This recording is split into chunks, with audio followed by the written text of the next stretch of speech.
so proud of the New Orleans Police Department for taking this man out, handling this situation the proper way. Now, I wish they would have had some armed officers sitting there to block the parade instead of just having a police cruiser sitting there. But, you know, obviously they didn't know that Mr. Crazy here was going to run his vehicle through a parade.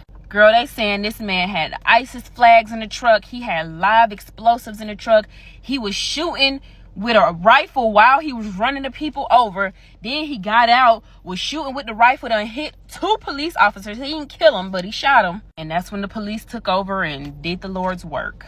Now, here's a news clip to give you a little bit more information on the story, but I want you to get in the comments and let me know, with the inauguration coming up in just a few weeks, the Super Bowl coming up quickly behind that, do we need to be a little bit more vigilant about crazies coming out doing crazy things? Because if this was an ISIS terrorist attack like they're saying, God forbid, but this might not just be a one and done. Tell ABC News, at least 15 people are dead and dozens are injured after a man in a white pickup truck plowed through a crowd on New Orleans' famous Bourbon Street early this morning. He's been identified by law enforcement as Shamsud Din Jabbar.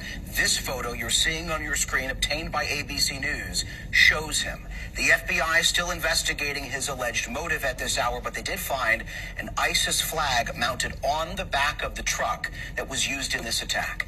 It happened, as we said, on a crowded Bourbon Street where people were ringing in the new year. Eyewitnesses describing chaos. Here's what one saw.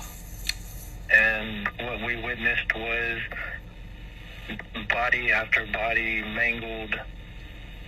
Just as far as you could see, we counted 10, and at least 6 were instantly, clearly deceased. And they were trying to get everybody just to stay inside, but everyone had just completely disappeared. City and federal officials at this hour are saying the suspect drove around police barricades that were set up to try to stop a vehicle from barreling down that street.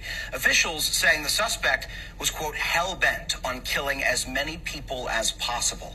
And according to law enforcement officials, that suspect was allegedly firing a gun as he drove through the crowd. He was then shot and killed by police when he got out of his vehicle with an assault rifle, officials have said. At least 2 officers were wounded engaging that suspect. The FBI now investigating this as an act of terrorism. And at this hour, we're also learning that the FBI says it found what can be described as improvised explosive devices in and around the scene of that ramming attack. Multiple law enforcement officials tell ABC News that those devices that were found at the scene are apparently viable explosive devices.